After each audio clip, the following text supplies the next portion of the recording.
नमस्कार, बहुत बहुत स्वागत करते हैं आपका इस भेंट वार्ता में। 1 अक्टूबर 2023 को 10 बजे 1 घंटा, 1 तारीख 1 घंटा श्रमदान करना है हर एक आमो खास को। जन भागीदारी से चलाया जाने वाला ये अभियान है। ये अभियान क्या है, इसकी क्या उपादेयता है, क्या प्रासंगिकता है, क्या संभावनाएं हैं और जनता से क्या अपेक्षाएं हैं, इस मुद्दे पर बातचीत करने के लिए बेहद खास मेहमान हमारे स्टूडियो में आज उपस्थित हैं। आप हैं doctor Abhishek Jain, MBBS MD, diploma in diabetology और मुख्य चिकित्सा अधिकारी हैं आप केंद्रीय विश्वविद्यालय सागर से। आपका हम बहुत बहुत स्वागत करते हैं। जी धन्यवाद दीपक जी। सबसे पहले डॉक्टर साहब, आपसे हम ये जानना चाहेंगे कि स्वच्छ भारत मिशन अभियान एक बहुत व्यापक अभियान है और कई वर्षों से हमारे देश में चल रहा है और उसी के अंतर्गत स्वच्छता ही सेवा अभियान भी मनाया जा रहा है और ये इसकी तीसरी कड़ी है। तो सबसे पहले आपसे हम ये जानना चाहेंगे, स्वच्छता ही सेवा अभियान ये क्या है?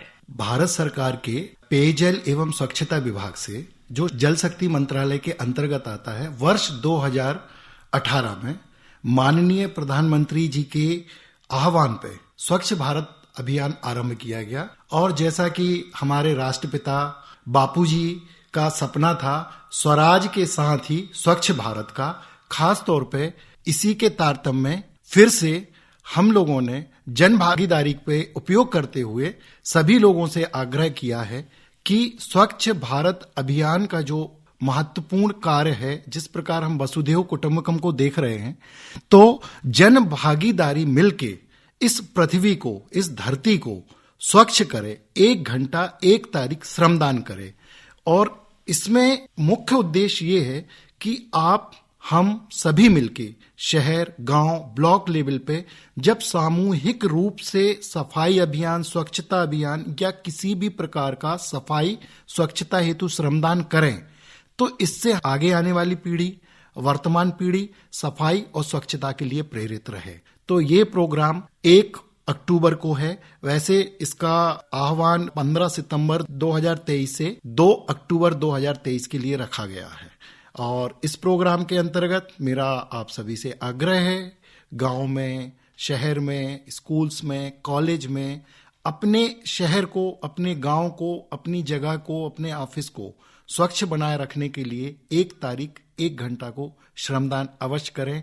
करके देखिए, अच्छा लगेगा। बहुत सुंदर बात है, करके देखिए अच्छा लगेगा और कोई भी कोना ना छूट जाए साफ सफाई के बगैर। हर व्यक्ति से आह्वान है, घर से लेके बाहर तक, ऑफिस से लेके घर तक, हर जगह ये आपको अभियान जारी रखना है और ये सतत अभियान है, लगातार जारी रखना है। लेकिन सांकेतिक रूप से आपने जैसा कि बताया 1 घंटा इसमें हमें जरूर बढ़ चढ़ के भाग लेना है। डॉक्टर साहब, यहाँ पर हम जानना चाहेंगे कि हम बहुत स्वच्छता की बात करते हैं और हर व्यक्ति को लगता है स्वच्छता तो हमारे दैनिक दिनचर्या का एक हिस्सा है। इसके बारे में इतना इन्फेसिस, इतना जोर, इतना ज्यादा क्यों ये अभियान के रूप में चलाया जा रहा है? आखिर स्वच्छता की इतनी आवश्यकता क्यों है? जी, बहुत ही विचारोत्तेजक प्रश्न पूछा है आपने। अभी जिस स्वच्छता की बात कर रहे हैं हम, वो कर रहे हैं हम भूमि, वायु, जल, यानी पर्यावरणीय स्वच्छता की बात कर रहे हैं। हुआ ये है कि जब से मनुष्यों की जीवन में भौतिक वस्तुओं की आवश्यकता और जीवन शैली में जो लगातार बदलाव हो रहे हैं, वो प्रकृति को कहीं ना कहीं नुकसान पहुंचा रहे हैं। ये प्रकृति, हमारे वैदिक पुराणों में धरती को माँ कहा गया है, वायु को देवता के रूप में पूजा गया है, हम आकाश को भी देवता के रूप में पूजते हैं। लेकिन हमारे जो भौतिक उपयोग में आने वाले सामान, जैसे हमारे प्लास्टिक्स, हमारी पॉलीथीन्स और नाना प्रकार की इलेक्ट्रॉनिक वस्तुएं जो बाद में ई वेस्ट के रूप में आप परिवर्तित हो जाती हैं, ये हर तरह से प्रदूषण कर रहे हैं।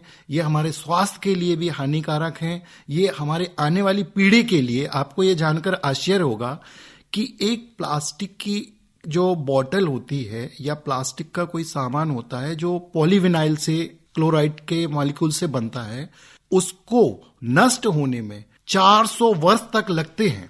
यानी आप एक प्लास्टिक की बोतल जमीन में बाहर छोड़ेंगे तो आगे आने वाली पीढ़ियों को 400 साल तक परेशान करेगा। और ये प्लास्टिक, ये पॉलीथीन, ये हमारी जो पतली पतली, जिन्हें हम सामान्य भाषा में पन्नियां कहते हैं, ये जानवरों के लिए भी नुकसानदायक हैं। ये हमारे पानी और जल स्रोतों में जा रही हैं, उसके लिए भी ये प्रदूषण का कारक बन रही हैं। साथ ही साथ ये मृदा यानी मिट्टी धरती में समा रही है, जिससे कि उसकी उर्वरा शक्ति को ये खराब कर रहे हैं। स्वास्थ्य, मिट्टी, जल, जीव सभी को ये प्रदूषित कर रहे हैं और नुकसानदायक बना रहे हैं। इसलिए हमें स्वच्छ भारत अभियान के तहत स्वच्छता ही सेवा के अंतर्गत स्वयं अपने लिए ही नहीं, प्रकृति की रक्षा के लिए भी इस कार्य में शामिल होना है। प्रकृति की रक्षा के लिए हमें एक कदम आगे बढ़ाना है और इस श्रृंखला को आगे ही बढ़ाते जाना है। और डॉक्टर साहब, आपने बहुत गंभीर बात उठाई कि 400 वर्ष तक जो है ये प्लास्टिक नष्ट नहीं होता है, हमारे धरती के गर्भ में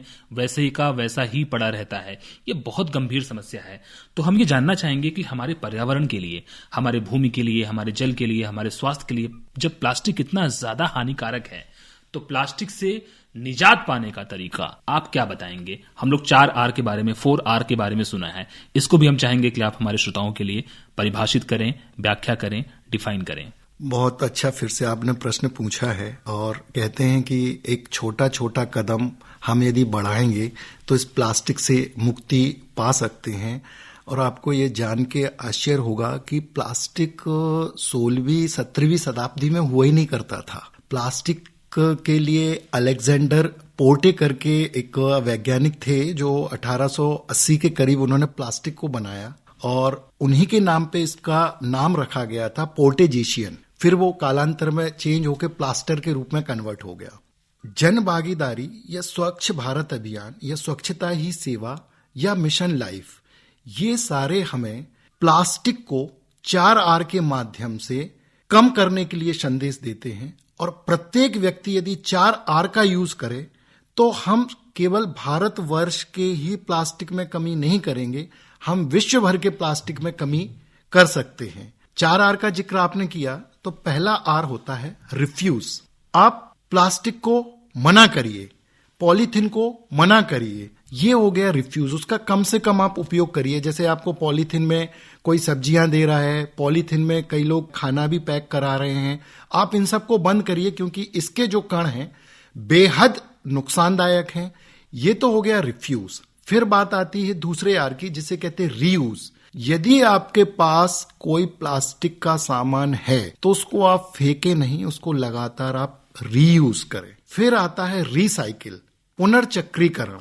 इसका मतलब ये है आप अपने शहर में, अपनी कॉलोनी में, अपने गांव में एक समूह बनाकर इस प्लास्टिक को, कबाड़ी जिसे हम कहते हैं क्योंकि ये रिसाइकलर्स को दे देते हैं, ये कंपनियों को देते हैं, तो आप इनको दे सकते हैं। तो हमने रिफ्यूज, रिसाइकिल और रीयूज कर लिया है। अब इन 3 चीजों को करने के बाद सबसे इंपॉर्टेंट क्या है, इस पे आप ध्यान देंगे तो ये बात ऐसी आएगी, तो ये तो हम करते ही हैं। आपने रिफ्यूज कैसे किया? पॉलीथीन को मना कर दिया। पॉलीथीन आपने नहीं ली तो पॉलीथीन जो सब्जी विक्रेता है, जो चाय विक्रेता है, वो रखना बंद कर देगा जी। आपने इसको रिसाइकिल किया तो ये उस क्वांटिटी में मार्केट में नहीं आएगा। रिसाइकिल करके आपने इसके प्रोडक्शन को कम कर दिया है। और इन तीनों को यदि आप करते हैं तो अपने आप रिड्यूस हो जाता है ये।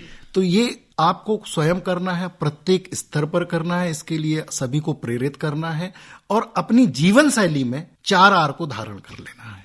ये प्लास्टिक को कम करने से, प्लास्टिक के हानिकारक प्रभावों को रोकने के लिए हम सभी के लिए 4R बहुत ही उपयोगी, बहुत उपयोगी। बहुत ही सुंदर बात आपने बताई, जिस तरीके से आपने 4R एब्रिविएशन, संक्षिप्त जो शब्द हैं उनका विस्तार करके आपने हमारे श्रोताओं को समझाया। निश्चित रूप से ये कमाल की चीज है और यदि हम अपने जीवन में इसे लागू करते हैं तो ये किसी जादू से भी कम नहीं है। और प्लास्टिक को रोकने में बहुत बड़ा योगदान जन भागीदारी के माध्यम से नागरिक समाज का होगा।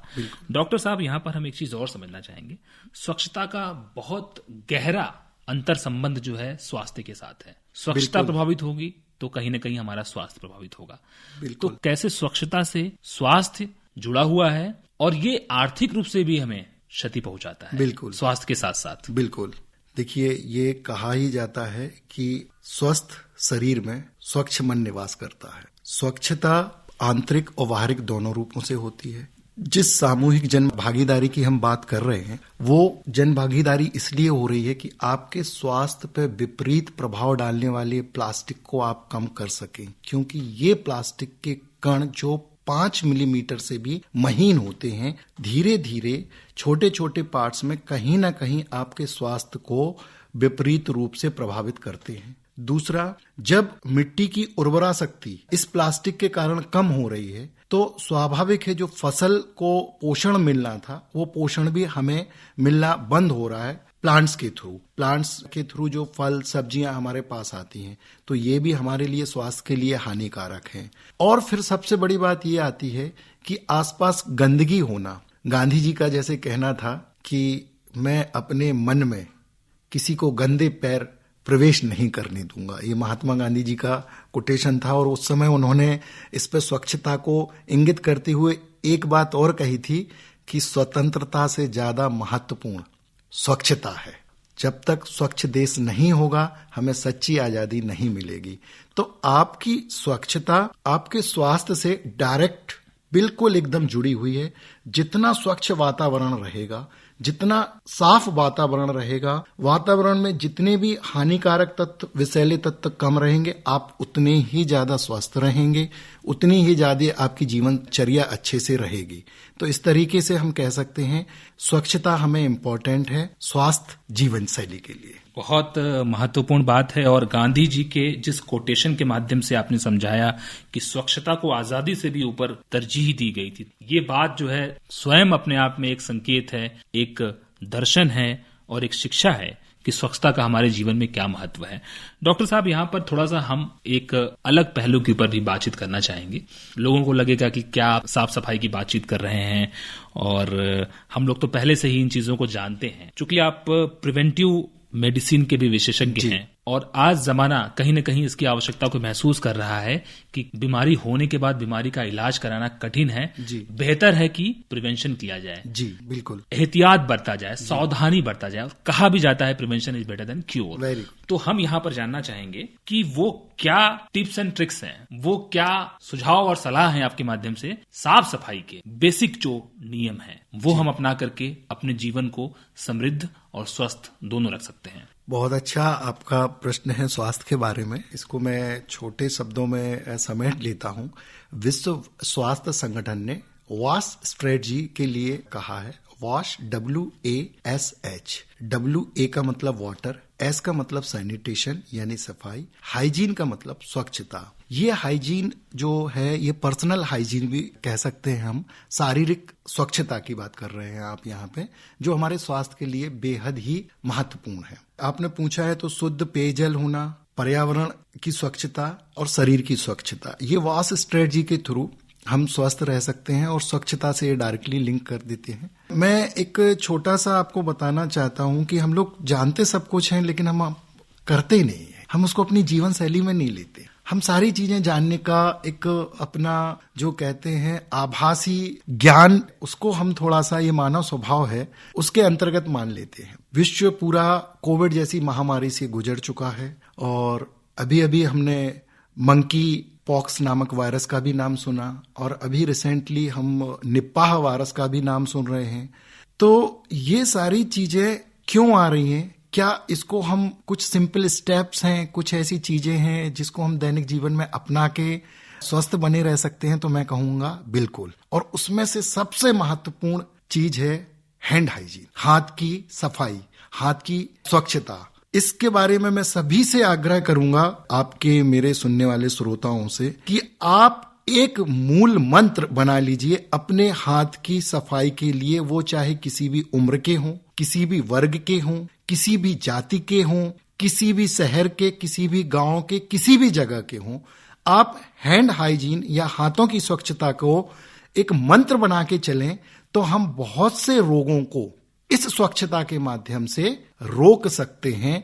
और सिंपल हैंड हाइजीन के लिए, जिसको मैं कहूंगा सुमन कुमारी या सुमन के, एक सिंपल से कुछ वर्ड्स हैं, आप सुमन कुमारी के माध्यम से अपने हाथों की स्वच्छता को रखिए। सुमन कुमारी को हैंड हाइजीन में मैं ऐसे आपको समझाता हूं कि S का मतलब है हाथों की हथेलियों को सीधा रगड़ना, U का मतलब है हम एक हाथ को पीछे की तरह दूसरे हाथ की हथेली से रगड़े और बारी बारी से दोनों हाथों का हम ऐसा करें।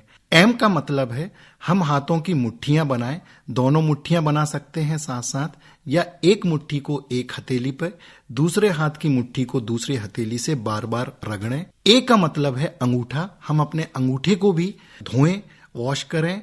और एन का मतलब है कि एक हाथ की सभी उंगलियों को इकट्ठा करके दूसरे हाथ की हथेलियों पे रगड़ें, और ऐसा ही दूसरे हाथ के साथ करें कि उसको पहले हाथ की हथेली पे नाखूनों के साथ रगड़ें। ये सुमन हुआ। और के का मतलब है अंत में हम अपनी कलाई को साफ करें। ये हैंड हाइजीन की संपूर्ण प्रक्रिया है जो 20 से 30 सेकंड आप दिन में 2 से 3 बार खाना खाने से पहले, शौच के बाद भी, क्योंकि ये जो बैक्टीरिया रहते हैं जिस जगह पे हम जाते हैं तो वो भी उसमें लगे रहते हैं। खाने से पहले, खाने के बाद में एवं अन्य क्रियाओं में भी आप इसको अपनी जीवन शैली में शामिल करें तो ये असली मायने में हमारे शरीर की स्वच्छता होगी और इसको बच्चों के लिए भी प्रेरित किया जाए। तो सुमन के सबसे बेहतरीन तरीका है हमें रोगों को रोकने के लिए। जी डॉक्टर साहब, हम लोग कई बार सुनते थे कोविड के समय में भी कि हाथों की सफाई बहुत अच्छे तरीके से करनी है जी। और 20 सेकंड तक हाथों की सफाई करनी है जी। लेकिन जिस तरीके से आज ये फॉर्मूला नियम आप दे करके जा रहे हैं, सुमन कुमारी जी, सुमन के नाम से आप इसे याद कर सकते हैं, और नाखून से लेकर के हाथ के ऊपरी हिस्से, नीचे हिस्से और अंगूठे से लेकर के कलाई तक की पूरी बात आपने बहुत अच्छे तरीके से डेमो करके दिखाया। हमारे श्रोता इस बात को यदि सुन रहे हैं तो बिल्कुल आपको फॉलो करें, और जैसा जैसा आप बता रहे हैं उसी तरीके से यदि वो हाथ धोने के इस तरीके को अपना लेंगे, नियम को अपना लेंगे, तो निश्चित रूप से हैंड हाइजीन की बात हम जो करते हैं, हाथों की सही तरीके से स्वच्छता या सफाई की बात करते हैं, वो पूरी तरीके से कारगर होगा, मुकम्मल होगा और बीमारियां प्रवेश नहीं करेंगी। डॉक्टर साहब, बस चर्चा के आखिरी चरण में हम हैं और चलते चलते चूंकि 1 अक्टूबर 2023 को 1 घंटा हम इस पे जोर दे रहे हैं, आपका संदेश क्या है? मैं सभी श्रोताओं से आग्रह करूंगा कि हमने अपने घर की सफाई समय समय पे करी है। हमें अपने घर, सड़कों की सफाई करने में कोई भी संकुचाहट या शर्म नहीं होनी चाहिए। यह एक तरह से देश की ही सेवा है। स्वयं माननीय प्रधानमंत्री जी भी इस कार्य के लिए 1 तारीख को 1 घंटा श्रमदान के लिए होगा। ये चूंकि एक प्रेरणा या जागरूकता का कार्यक्रम है, हम दुनिया को भी ये संदेश दे सकते हैं कि हमारा देश सफाई के लिए, स्वच्छता के लिए कितना आंदोलित है। इसीलिए मैं आप सभी से आग्रह करता हूं, 1 तारीख 1 घंटा श्रमदान अवश्य करें। श्रमदान किसी भी रूप में हो सकता है। आप सफाई के कार्य कर सकते हैं, आप प्लास्टिक को कलेक्ट कर सकते हैं, आप प्लास्टिक के 4R के लिए लोगों को प्रेरित कर सकते हैं, आप घर के सामने या सड़कों के सामने या स्लम एरिया में जाके भी सफाई कर सकते हैं। मैं NGO से भी गुजारिश करूंगा कि वो भी इसमें आए, और सभी लोगों से आग्रह करूंगा स्वच्छता ही सेवा अभियान 3.0 2023 को वैश्विक रूप से सफल बनावे। जिस तरह हमने चंद्रयान को चांद की सतह पे छूते हुए देखा है, तो चंद्रयान को भी हम स्वच्छ भारत की झलक यहां से दिखलाएं। बिल्कुल, बहुत सुंदर संदेश है डॉक्टर साहब आपका। और स्वच्छता ही सेवा, हम हमेशा ये बातें करते हैं कि हम बड़ी बड़ी चीजें नहीं कर पाते हैं या हमें वो अवसर नहीं मिला सरकारी सिस्टम में, व्यवस्था में आकर के करने का। हम किसी जिले के कलेक्टर नहीं बन पाए, किसी सूबे के मुखिया यानी CM नहीं बन पाए, सेना में फौजी नहीं बन पाए हम, लेकिन ये बहुत बड़ी सेवा करने का एक मौका है। हम स्वच्छता सिपाही बन सकते हैं, स्वच्छाग्रही बन सकते हैं, और 1 अक्टूबर 2023 को 1 घंटा जरूर निकालें। ये सांकेतिक जरूर है, लेकिन ये इस बात की प्रेरणा देगा और आपको प्रेरक बनाएगा कि आपको सतत रूप से 24 घंटे स्वच्छता को अपने जीवन शैली में शामिल करना है। बहुत बहुत शुक्रिया अदा करना चाहते हैं डॉक्टर अभिषेक जैन साहब, मुख्य चिकित्सा अधिकारी, केंद्रीय विश्वविद्यालय सागर से हमारे बीच आए और स्वच्छ भारत मिशन, स्वच्छता ही सेवा अभियान के बारे में बहुत ही व्यापक और विस्तृत बातें हमारे श्रोताओं से आपने साझा की। बहुत बहुत शुक्रिया आपका। जी, बहुत बहुत धन्यवाद दीपक जी आपका आमंत्रित करने के लिए।